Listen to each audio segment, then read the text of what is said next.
बहुत समय पहले सुंदरनगर नाम का एक छोटे से गांव में किशनलाल नाम का व्यक्ति, जो एक मेहनती किसान है, वो काफी चतुर और चालाक भी था। दूसरी ओर उसी गांव के मुखिया लल्लन सिंह जी उन गरीब किसानों को देख के जला करते थे। उन सब की वजह से मुखिया जी का घर चलता था। मुखिया जी किसी को भी देखना भी नहीं चाहते थे अपने आगे। उधर गांव वाले किशनलाल को बड़े इज्जत से बात किया करते थे। किशनलाल भी सब गांव वालों को मदद किया करता था। एक दिन लल्लन सिंह अपने नौकर के साथ में गांव की ओर जाने लगे। लगान वसूलने को सुंदरनगर की ओर चले जा रहे थे। भोला चाचा घर के बाहर खड़े होकर चाची से बातचीत कर रहे थे। तभी उनके पास गांव का मुखिया लल्लन सिंह आ गया लगान मांगने को। अरे भोला, मेरा लगान किधर है जो तूने अभी तक हमें नहीं दिया? मुखिया जी, अभी तो हमारे पास नहीं है आपको देने के लिए। कुछ दिन पहले ही हमने अपनी बेटी का विवाह किया हो, इसलिए मैं आपको लगान नहीं दे पाऊंगा इस बार। अरे भोला, जब तेरे पास लगान देने के लिए पैसे नहीं थे, तब तूने अपनी बेटी की शादी क्यों की? अब तू मार खा। कल्लुआ जा भोला को मार मार के अधमरा कर दे। आगे से अब ऐसी गलती न करे। कल्लुआ जाने लगा भोला को मारने के लिए। पहुंचकर भोला को मारने लगा। सेठ जी, हमें छोड़ दो, अब आगे से ऐसा कभी नहीं होगा। हमें छोड़ दो सेठ जी, छोड़ दो। कल्लुआ मारे ही जा रहा था, तभी वहां पे किशनलाल कहीं से आ रहा था। कुछ ही समय में किशनलाल आ गया। मुखिया लल्लन सिंह को बोलने लगा। मुखिया जी, आप चाचा जी को क्यों मार रहे हैं? क्या कर दिए हैं जो आप इन्हें मारने को बोले हैं? अभी तक इसने हमारे लगान के पैसे नहीं दिए हैं, इसलिए ये मार खा रहा है। वैसे तुम हो कौन जो तुम इतने चिंता हो रहे हो इनके लिए? मुखिया जी, मैं वो हूं जिसने आपको सारे गांव वालों से ज्यादा लगान दिए हैं और देता आ रहा हूं। इनके भी हम दे देते हैं ना पैसे, आप इनको छोड़ दो। वैसे तुम क्यों दोगे इनके पैसे? बहुत ज्यादा हो गया है क्या तुम्हारे पास? नहीं नहीं मुखिया जी, मैं चाचा जी को मार खाते नहीं देख सकता हूं, इसलिए मैं मदद कर रहा हूं। तुम मुझे क्या भिखारी समझते हो क्या, जो मैं तुझसे पैसे लूं? मैं चाहूं तो इनके सारे पैसे माफ कर सकता हूं। नहीं मुखिया जी, मैं तो बस चाचा जी की मदद कर रहा था। नहीं, तुम तो रहने दो, इनके सारे लगान माफ कर देता हूं। शुक्रिया मुखिया जी, आपने हमारे लगान माफ कर दिए। किशनलाल वहां से चला गया गांव की ओर। गांव की ओर जा ही रहा था, तभी मुखिया और उसके साथी एक जगह पे खड़े होकर किशनलाल का इंतजार कर रहे थे। उसके आने का उनके सामने आ गया। तुझे पैसे का बहुत ज्यादा घमंड है क्या, जो हर किसी की मदद के लिए आगे आ जाता है? आइंदा ऐसा किया तो सोच लेना। अभी चला जा यहां से। किशनलाल सब कुछ समझ गया, बिना कुछ बोले वहां से चला गया। इसी में अपनी भलाई समझा। तभी कल्लुआ ने अपने मालिक को बोला। मालिक, आपने इसे ऐसे जाने क्यों दिए? इसे तो सबक सिखाना ही होगा। हर वक्त सबकी मदद करता रहता है। इसके पास तो बहुत धन और खेती है, इसलिए ये ऐसा है। ठीक है, मैं इसे दानवीर से भिखारी बनाकर छोड़ूंगा। अगली सुबह होते ही लल्लन सिंह अपने साथियों के साथ में मिलकर किशनलाल को मारने की योजना बना रहा था। किशनलाल को भी मालूम है लल्लन सिंह मुझे छोड़ेगा नहीं। मैं इस लल्लन सिंह से कैसे बचूं? सुबह से शाम हो गई, दोनों एक दूसरे के लिए योजना बनाने में लगे हुए थे।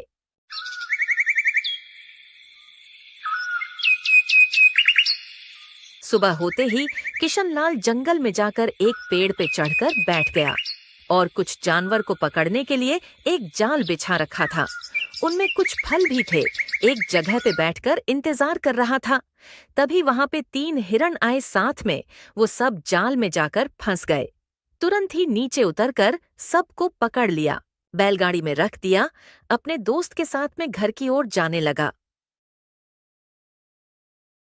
कुछ ही देर में घर पहुंचे। सबको घर के पीछे एक पिंजरे में कैद कर दिया कि भाग न पाए।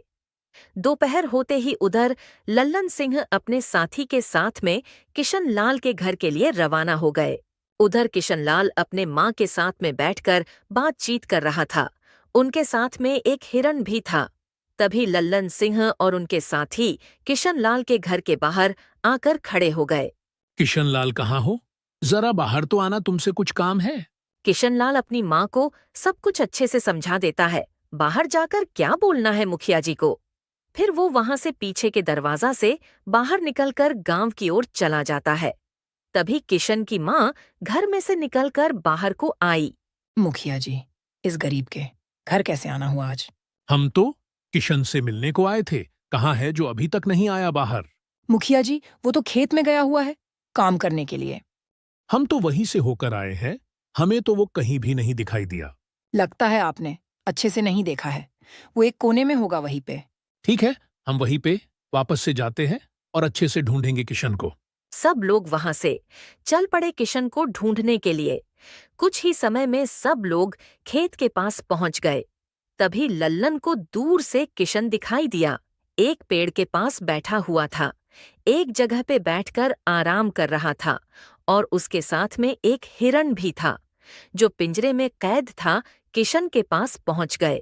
अरे किशन, तू यहाँ पे बैठा हुआ है, मैं तुझे कहाँ नहीं ढूंढा हूँ। और एक तू है कि पेड़ के कोने में बैठा हुआ है, वो भी अकेले। मुखिया जी, आप हमारे घर चले गए होते तो कितना अच्छा होता। हमने माँ को बोले थे हम खेत में जा रहे हैं, और हम अकेले कहाँ, हमारे साथ में तो हमारा साथी हिरण भी तो है। अब से तू हमको लगान के तौर पे अब हमको और लगान देगा। तेरे पास तो जमीन भी ज्यादा है और पैदावार भी अच्छा होता है ना हर साल। मुखिया जी, हम आपको क्यों ज्यादा दे? वैसे भी हम आपको सबसे पहले दे देते हैं। हाँ, मुझे मालूम है, तेरे खेत में तो 500 मन गेहूं और 600 मन धान होता है। तू हमको बस 40 और 50 मन ही देते हो। अब से तुमको इसे ज्यादा देना होगा। मुखिया जी, आप तो एक चौथाई हिस्सा ही सबसे लेते हैं ना, फिर आपको और चाहिए हमसे।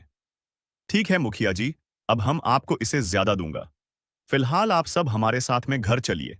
आप सबको आज हम दावत दे रहे हैं खाने के लिए। नहीं किशन, हम सबका पेट वैसे ही भरा हुआ है।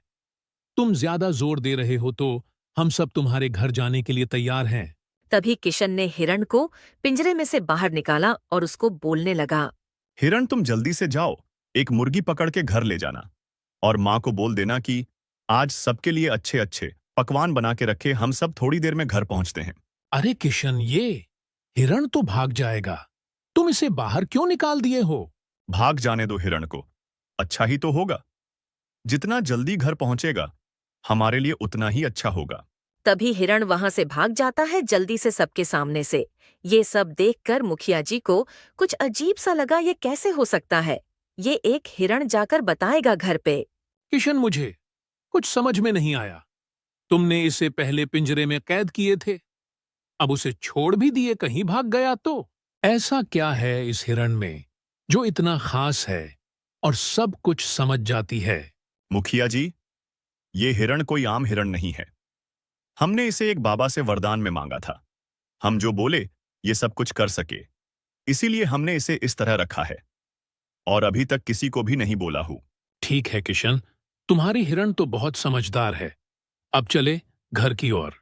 क्यों नहीं मुखिया जी, जब तक हम सब घर पहुंचेंगे तब तक तो माँ ने सब कुछ बना के रख दिया होगा। सब लोग किशन के घर के लिए रवाना हो गए। उधर किशन की माँ सब के लिए खाना बना के पहले से रख चुकी थीं। कुछ ही समय में सब लोग किशन के घर में पहुंच गए। सब लोग खाना खाने लगे। कुछ ही समय में सब लोग खाना खा लिए भर पेट। किशन, खाना खा के तो बहुत मजा आ गया। तुम्हारी माँ तो लाजवाब खाना बनाती है। मुखिया जी, हमारी माँ रोज इसी तरह बनाती है। किशन, मुझे एक चीज चाहिए, तुम वो चीज मुझे दे सकते हो क्या? जी मुखिया जी, बोलिए, आपको क्या चाहिए हमसे? हमें तुम्हारा वो हिरण चाहिए, हम उसको ले जाएंगे अपने घर। किशनलाल मन में सोचने लगा। मुखिया जी, मैं भी तो यही चाहता था। कब आप मुझसे मांगेंगे? अब आप हमारी जाल में फंस चुके हो। अब हम आपको बताएंगे चतुराई किसे कहते हैं। ठीक है मुखिया जी, आप उसे ले सकते हैं, लेकिन आपको हमको इसके बदले 3000 सोने के सिक्के देने होंगे। तब हम आपको वो हिरण दूंगा और उसके बारे में किसी को भी नहीं बताएंगे। ठीक है किशन, हम इसके बारे में किसी को भी नहीं बताऊंगा। और ये लो इसके बदले में पैसे जो तुमने बोले हो। मुखिया ने किशन को 3000 सोने के सिक्के दिए। किशन उसे ले लिया। अब हम अपने दोस्तों में रोब जमाएंगे इस हिरण की वजह से।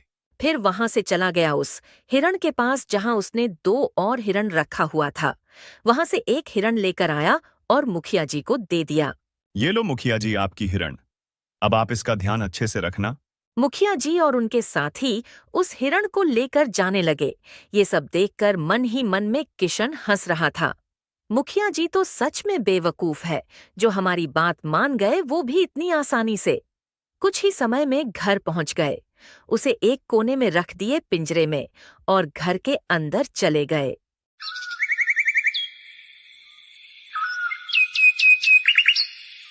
अगले दिन मुखिया अपने हिरण को लेकर जंगल में घूमने निकल गए थे। उनके साथ में उसके 2 दोस्त भी थे। वो सब एक जगह खड़े होकर सब आपस में बातचीत कर रहे थे। अरे श्याम भाई, और बताओ क्या चल रहा है तुम्हारे धंधे में? क्या बताऊं लल्लन भाई, इस साल तो एकदम खराब गया। एक भी चीज ढंग से नहीं बिकी, सारा माल वैसे का वैसे ही है। और तुम्हारा क्या चल रहा है गांव में? मेरा तो इस साल भी अच्छे से गया। सब लोग लगान दिए और कुछ लोग तो पैसे भी दिए। इसलिए मैं शहर नहीं गया धान और गेहूं बेचने को। और ये बताओ, कब से तुमने हिरण पालने लगे हो अपने घर में?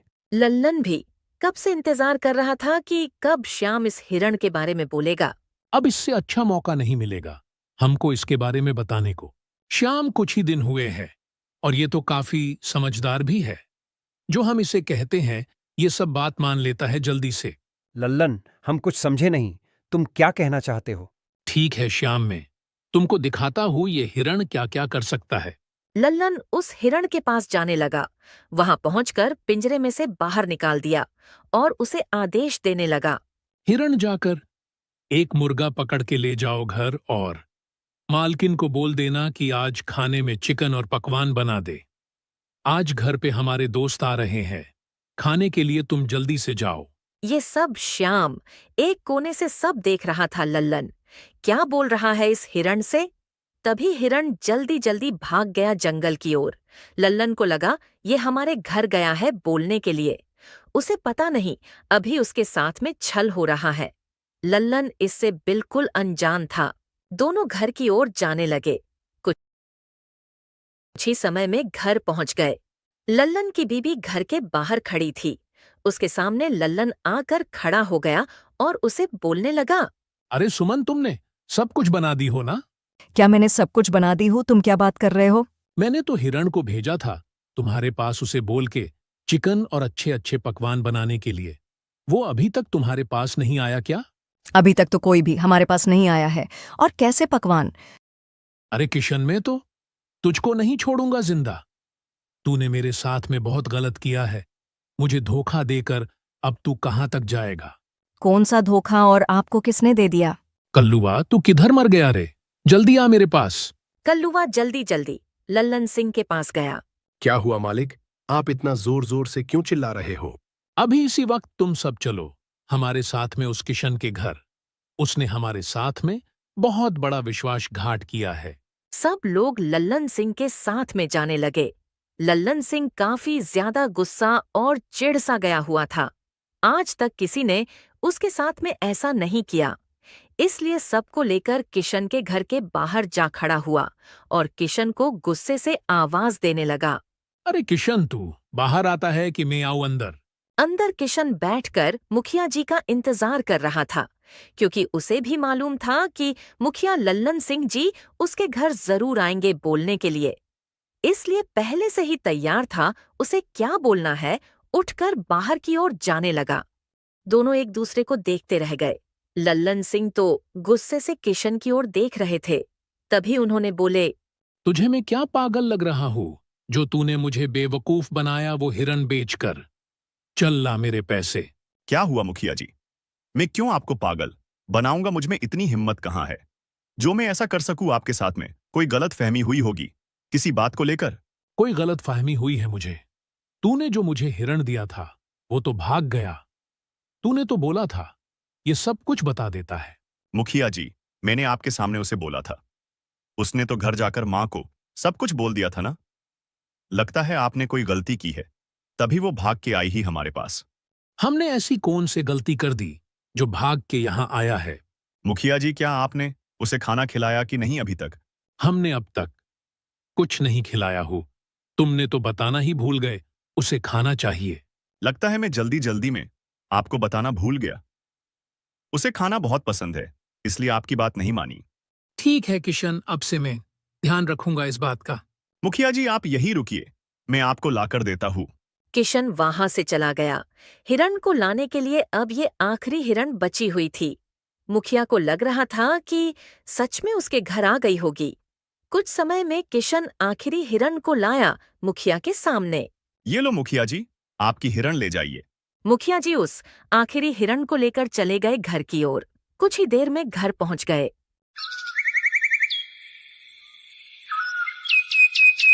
सुबह होते ही लल्लन सिंह अपने हिरण को उसे खाने को दिया। उसे भी देखते देखते वहां से भाग गया, लंबी छलांग लगाकर। लल्लन सिंह कुछ कर भी नहीं पाया। कुछ समय बाद अपने नौकर को आवाज लगाई। कल्लुआ, तू कहाँ है? जल्दी आ मेरे पास। कल्लुआ जल्दी से दौड़ते हुए आया। क्या हुआ मालिक? आप क्यों चिल्ला रहे हो हमें? जाकर किशन को हमारे सामने लाओ। उसने हमारे साथ में फिर से धोखा किया है। तू जल्दी जा। कल्लुआ जल्दी जल्दी जाने लगा। किशन के घर वहां पहुंचकर उसने देखा तो वहां पे कोई भी नहीं है। हर कमरे को अच्छे से तलाश लिया, उसे कोई भी नहीं दिखाई दे रहा था। उसने आस पड़ोस से भी पूछा, उसके बारे में कोई भी नहीं बता पाया वो कहाँ गया हुआ है। चुपचाप वहां से चला गया मुखिया के पास। किशन और उसकी माँ गांव छोड़ के दूसरे गांव में चले गए। किसी को बताया भी नहीं। उस गांव में जाकर एक सुंदर लड़की से शादी कर लिया। मुखिया सिर पे हाथ रख के बैठ गया। किशन की वजह से उसे बहुत बड़ा नुकसान हुआ था। किशन अपनी माँ और बीबी के साथ में खुश रहने लगा।